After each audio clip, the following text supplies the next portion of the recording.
দর্শক শুভেচ্ছা, আমন্ত্রণ মাল্টি লেভেল মার্কেটিং বা এমএলএম নিয়ে এর নানা দিক নিয়ে যে বিশ্লেষণধর্মী অনুষ্ঠান এমএলএম জিজ্ঞাসায়।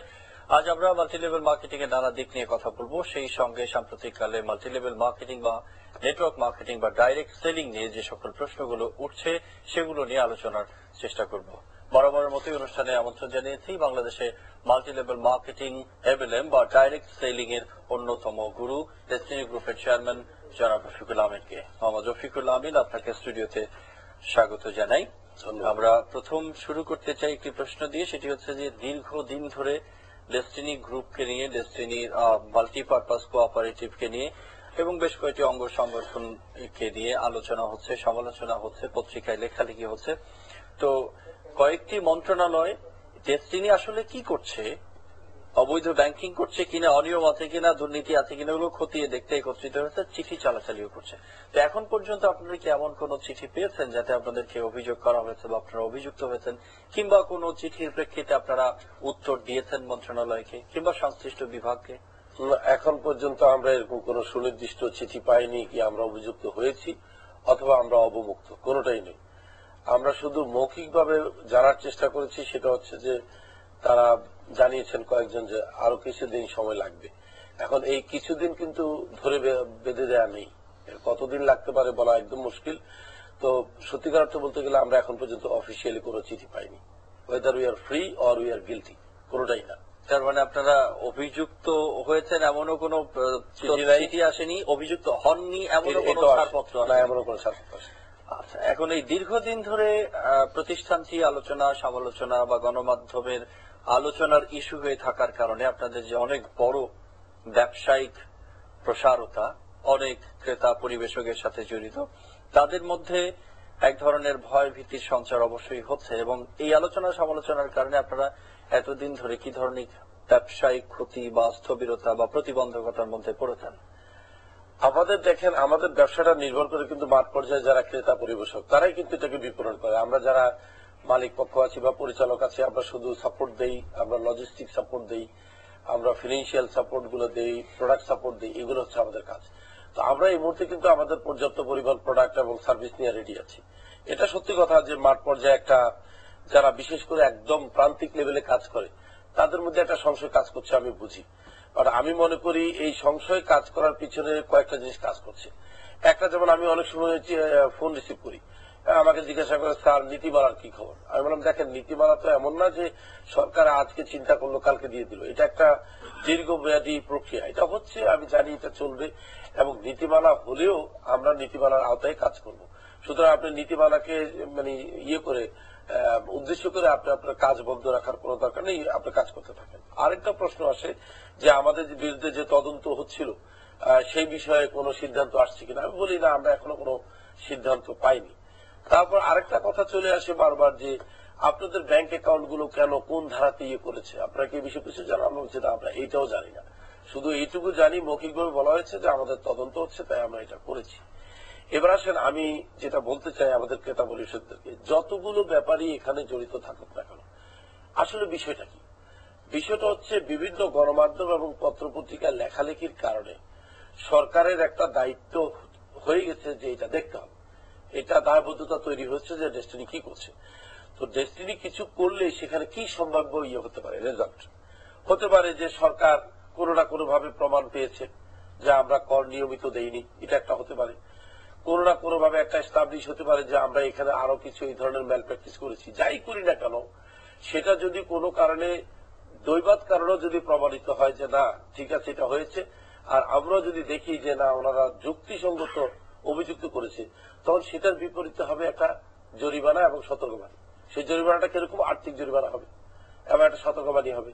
আর ওই জরিমানাটা সাধারণত এইভাবে হয়, কোন ট্যাক্স যদি আপনার হয়, এটা সরকারের ইচ্ছা, সরকার ইচ্ছা করলে জরিমানা বাদ দিয়েও ট্যাক্স আদায় করতে পারে। আবার যদি মনে করেন আমি এটার উপরে কস্ট অফ ফান্ড ধরবো, ইন্টারেস্ট রেট ধরবো, যে যতদিন দেরি করে দিচ্ছেন, 1 বছর দেরি করে দিচ্ছেন, 1 বছর ধরবো।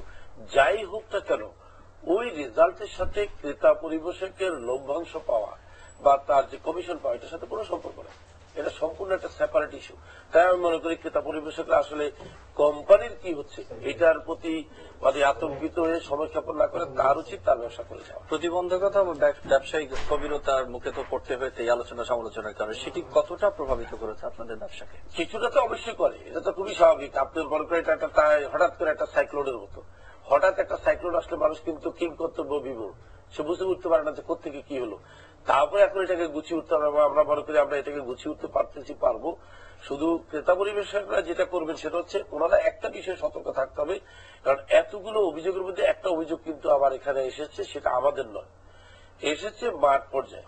বিভিন্ন সময় পরিবেশকগণ বিভ্রান্তিমূলক তথ্য দিয়ে মানুষজনকে এখানে জয়েন করিয়েছে। যেমন একটা আসছে গতকাল এবং পরশুদিন দেখেছি যে অপরিপক্ক 18-র নিচে, এবং দেখা গেছে তারা হয়তো কোয়ালিফাই করে না, কোনো ব্যবসা করে না, এবং সোজা কথা হচ্ছে কোন প্রফেশনে জয়েন করার কোন বয়স তাদের এখনো হয়নি, তাদেরকেও প্রলোভন দেখিয়ে জয়েন করিয়েছে। এখন কথা হচ্ছে কোম্পানি কিন্তু এগুলো নিষেধ করেছে। কোম্পানির নিষেধাজ্ঞা অমান্য করে যারা গোপনে ব্যক্তিগত রিস্ক দিয়ে করেছে তাদের প্রতি আমার নির্দেশ হলো এই কাজটি থেকে বিরত থাকতে হবে, এবং যাদের সাথে তারা করেছে এখনই তাদেরকে তারাই কম্পেনসেট করে দিয়ে বলতে হবে সরি আমাদের মিস্টেক হয়ে গেছে, আমরা আপনাকে রাখতে পারি না because you are minor age.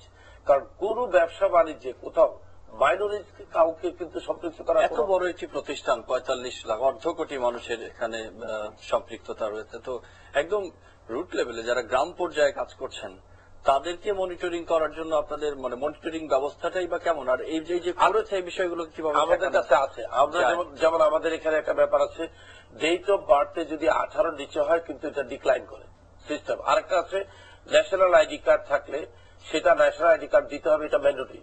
এখন কেউ কেউ একটা চালাকি করতে পারে, বাজারে কিন্তু আমি দেখেছি এবং শুনেছিও যে বেশ কিছু ডুপ্লিকেট ন্যাশনাল আইডি কার্ড তৈরি হচ্ছে কোনো না কোনো ভাবে, ওরা কিন্তু আবার ওগুলো ইউজ করে। কিন্তু ওগুলো ইউজ করলে একটা অসুবিধা তারা পড়বে একসময়, সেটা হচ্ছে ইন এ লং রান যদি আমরা ধরতে পারি এটা ফেক, তখন আমরা দুইটা কাজ করি। একটা হচ্ছে যে ব্যক্তির পরিবেশে অবস্থান আছে এটা বাতিল করে দেওয়া হয়, আর যে তাকে সম্পৃক্ত করেছে তার আমরা আর্থিক জরিমানা করি। এই কাজগুলো কিন্তু আমরা করি। এই ছাড়া আর কোন প্রিভেন্টিভ মেথড কিন্তু আপনার গোড়া থেকে বসে করা সম্ভব না। একটা হচ্ছে আমরা সফটওয়্যার সিস্টেম তৈরি করেছি, 18-র নিচে বয়স কাউন্ট দেখলে কম্পিউটার রিজেক্ট করবে, এটা একটা আছে। আর একটা আছে জাতীয় পরিচয়পত্র যদি ওই ঘরটা পূরণ করা না হয় you can not go to next field. এখন একটা চালাকি করতে পারে, তারা ফেক একটা দিয়ে দিল, কারণ আপনার যখন নাম্বার এন্ট্রি করা হচ্ছে কম্পিউটার কিন্তু নাম্বার যখন দেখে যে মিলে গেছে তখন কম্পিউটার রিসিভ করছে, কিন্তু এটা যে কার এটা কিন্তু কম্পিউটার এখন আইডেন্টিফাই করার জন্য ওই ডাটাবেজের সাথে আমাদের লিঙ্ক হয়নি, যেটা জাতীয় পর্যায়ে যে ডাটাবেজ সরকারের কাছে আছে। আমরা যদি ওটার একটা কপি পাই এবং সেটা যদি আমাদের সার্ভারে রাখি তখন কিন্তু ক্রস ম্যাচিং করা সম্ভব। আমরা ক্রেতা পরিবেশকদের প্রশ্নটাই আবার ঘুরে আসি। এই মুহূর্তে এত ক্রেতা পরিবেশক, আপনি আগের আলোচনাগুলো তো বলেছিলেন যে এটি হচ্ছে তাদের জীবনের প্রথম ঝড়। হ্যাঁ, এটি সামলে উঠতে বা কাটিয়ে উঠতে তাদের বেগ পেতে হবে, ঠিক? তাদের জন্য আপনার কি বলা আছে? কারণ আগের স্পিডটা তো তাদের মধ্যে নেই আর এই মুহূর্তে, তাদের জন্য মেসেজ সেটা ঠিক। এখানে একটা কাজ করতে হবে। প্রথম হচ্ছে তাদেরকে বুঝতে হবে যে সত্যি সত্যি তারা কোনো অন্যায় বা অনিয়ম মাঠ পর্যায়ে করেছে কিনা। কারণ মাঠ পর্যায়ে তারা যদি একান্তই যদি নেহাত কোনো ভুল কথা ভুল তথ্য না দিয়ে থাকে, একেবারে যে গণমাধ্যম শুধু শুধু পরিচালকদের কোনো অনিয়ম ধরে রিপোর্ট করেছে আমি বিশ্বাস করি না। রিপোর্টিং এর কিন্তু সূত্রটাই তৈরি হয়েছে কিন্তু মাঠ থেকে। এবং আমাকে অনেক আমার যারা সামনাসামনি ইন্টারভিউ করেছে, একটি স্বনামধন্য পত্রিকার একজন সাংবাদিক আমাকে দেখিয়েছে যে দেখেন বাজারে একটি বই আছে, এই বইতে অনেকগুলো তথ্য আছে, আপনি এই বইটির কি?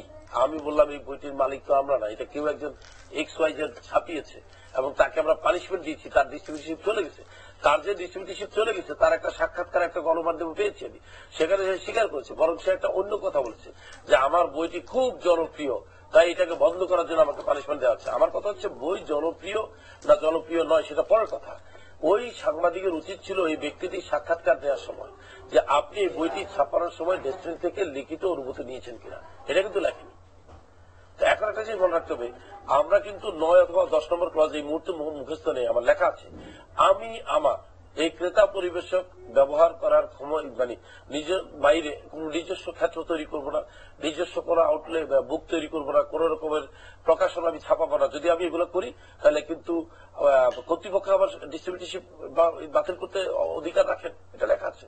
এই জন্য কিন্তু ওই যে ভদ্রলোকের নাম সোহেল, এই সোহেলকে কিন্তু এই লড়া আওতায় কিন্তু তাকে বাতিল করা হয়েছে। আমরা ছোট্ট একটি বিরতি নেব, এরপরে আবার আলোচনায় ফিরবো। প্রিয় দর্শক, আপনারা দেখছেন এমএলএম জিজ্ঞাসা। আমরা ছোট্ট একটি বিরতি নিচ্ছি, একটু পরে ফিরছি। আশা করছি আমাদের সঙ্গে থাকবেন।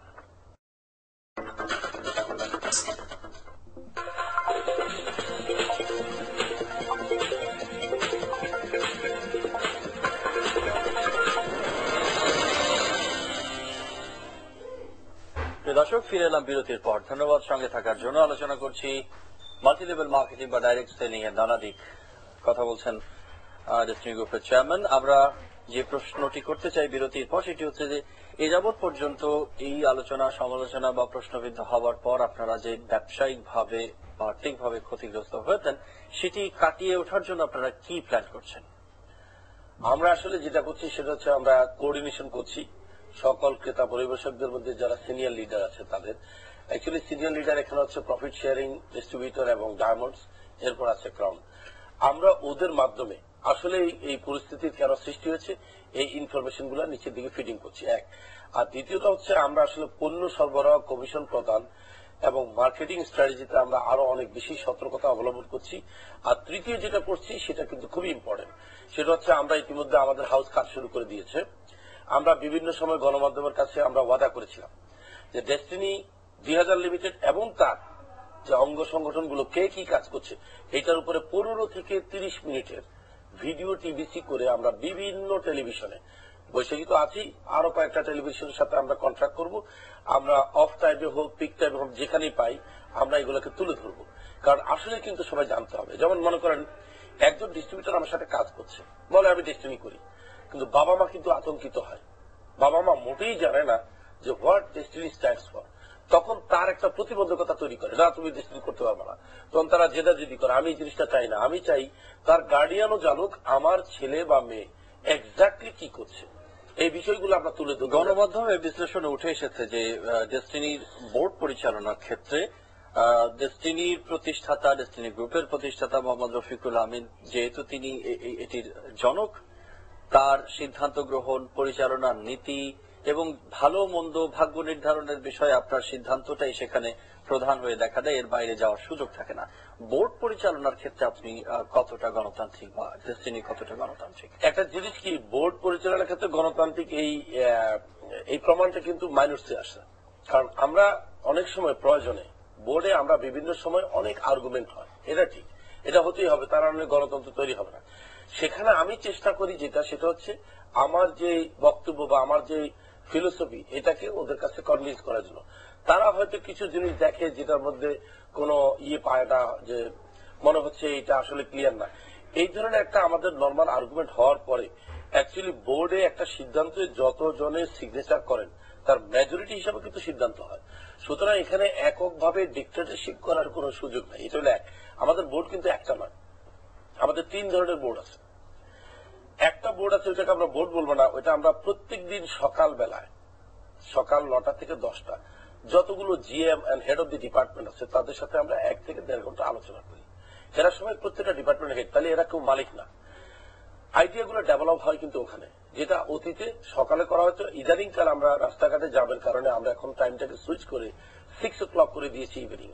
সেখানে কি হয়, সেখানে বিভিন্ন পর্যায়ের মাঠ পর্যায় থেকে যে অভিযোগগুলো, যে চাহিদাগুলো, যে সমস্যাগুলো আসে এগুলো নিয়ে আলোচনা করার পর এটা একটা সামারি তৈরি হয়। এটা তখন চলে যায় যার যার বোর্ডের কনসার্ন বোর্ডের কাছে। এখন আমাদের কিন্তু কনসার্ন বোর্ড বলতে যতগুলো কোম্পানি আছে সবগুলোর জন্য আলাদা করে ডেইলি যদি একবার বোর্ড মিটিং করি তো দেখবেন 34 দিন কিন্তু মাসে নেই। তাই আমরা একটা প্রক্রিয়া গিয়েছি। বোর্ড মিটিং এখন আমরা মাসে একবার করি না, বোর্ড মিটিং আমরা মাসে 4 বার করি। এই 4 বারের মধ্যে এভরি টিউসডে একবার। ওই টিউসডেতে আমরা কতগুলো কোম্পানি করে নেই যে এই 4, 5টা, 6টা, 7টা কোম্পানি এই টিউসডে, পরের টিউসডেতে এই 8, 10টা, পরের টিউসডেতে এইভাবে। তখন দেখা যায় যেই যে কোম্পানিতে যারা যারা সম্পৃক্ত তারা ওই তারিখে আসেন। আর ডেস্টিনি 2000 যে 12 জন আছি সেখান থেকে মেজরিটি ডাইরেক্টর কিন্তু প্রত্যেকটা মিটিং এ থাকেন, যেহেতু এটা মাদার কোম্পানি। এখন এখানে একটা জিনিস মনে রাখতে হবে আপনাকে, one can not satisfy everyone, not only আমার ক্ষেত্রে। স্বয়ং সৃষ্টিকর্তা যখন আমাদেরকে তৈরি করেছেন আমার মনে হয় না সারা পৃথিবীর মানুষ তার উপরে এখন সন্তুষ্ট। পরিচালনা বোর্ডে এমডি পরিবারের কতজন সদস্য? পরিচালনা বোর্ডে অ্যাকচুয়ালি এমডি পরিবারের, আমি জানি আপনি কি মিন করতে চাইছেন, আমরা 2 জন আছি, আমি এবং আমার ওয়াইফ। কিন্তু আমার ওয়াইফ এখানে ডাইরেক্টর হওয়াটা আমার কাকতালীয় ঘটনা, অনেক পরের। 2004 সালে যখন আমাদের অর্থ সংকট হয়, একেবারে মানে আমাদের যাচ্ছে তাই অবস্থা। তখন আমরা 40 লক্ষ টাকা লোন নেওয়ার জন্য আমার ওয়াইফের প্রপার্টিটা আমরা প্রিমিয়ার ব্যাংকে জমা দিয়ে আমরা 40 লক্ষ টাকা লোন নেই। নেওয়ার পরে আমরা যখন বিজনেসটাকে চালু করি 2 বছর পরে আবার আমাদের বিজনেসের জন্য টাকার দরকার হয়।